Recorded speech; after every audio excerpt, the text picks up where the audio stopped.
Alors, je reprends la deuxième vidéo qui est toujours comment dirais-je, quels sont les objectifs à atteindre à la fin de niveau A1, A2.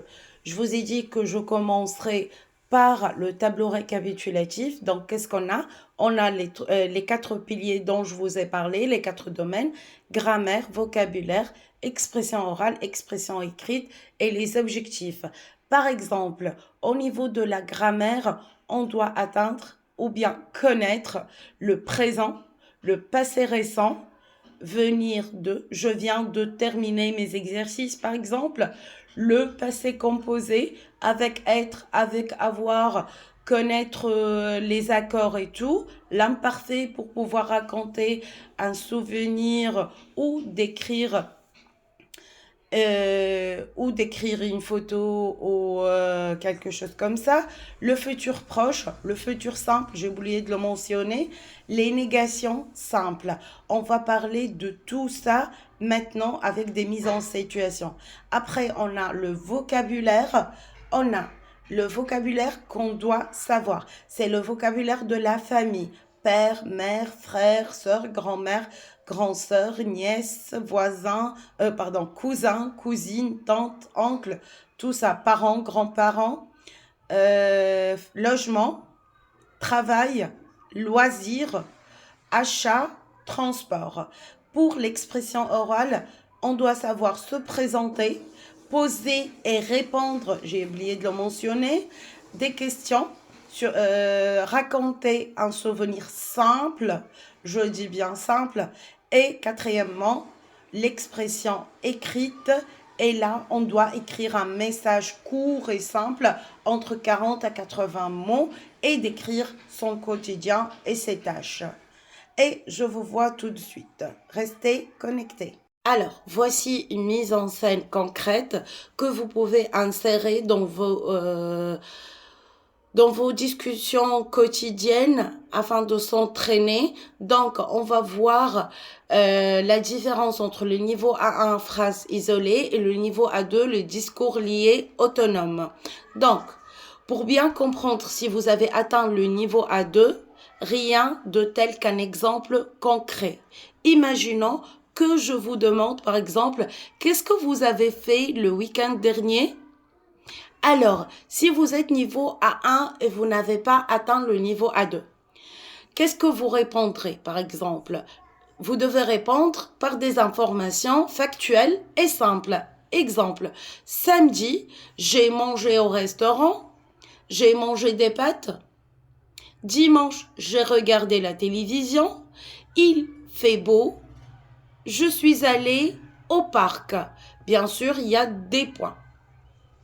Donc, si on analyse ce petit texte que je viens de vous le dire, donc ça sera correct, mais ce sont des phrases blocs, sans lien entre elles, ce qui montre que l'étudiant, c'est un niveau A1.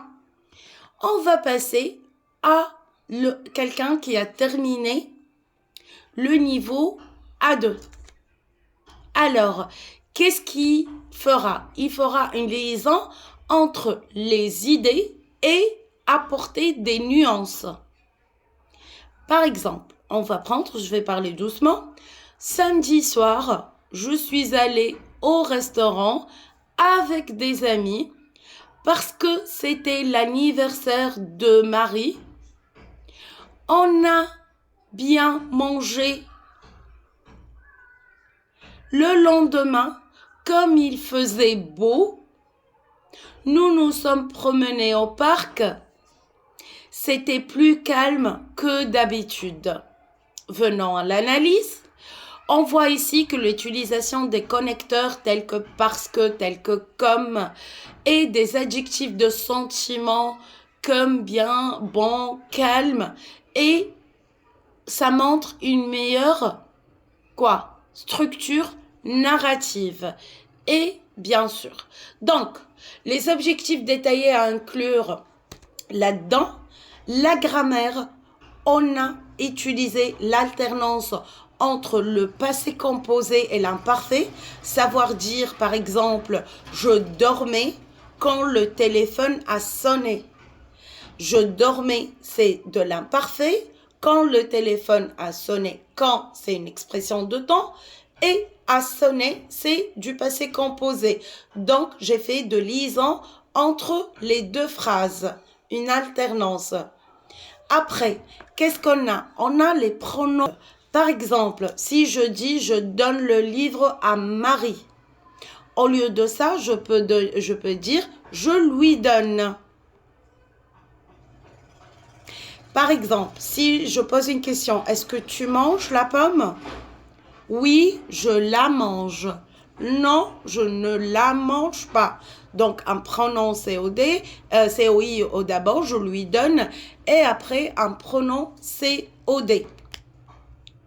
Tu habites en France? Oui, j'y habite.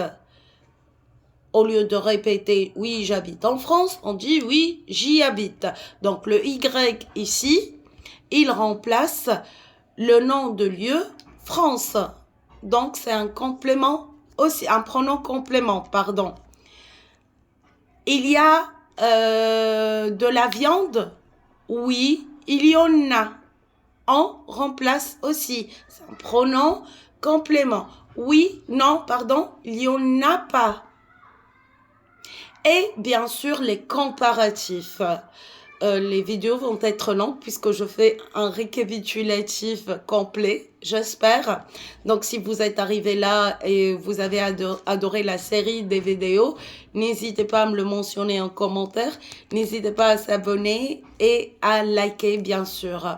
Alors, les comparatifs. C'est quoi la comparatif? Les superlatifs ou les comparatifs veut dire que la ville est plus bruyante que la campagne. Ce garçon est plus intelligent que l'autre. Donc, savoir utiliser cela. Le prix de cette chemise est moins cher que la tienne. On passe au niveau vocabulaire. Je suis en train de voir, il reste 2 minutes à la vidéo. Je vais essayer de terminer avec le vocabulaire, pardon, et on entamera les 2 autres parties dans une autre vidéo.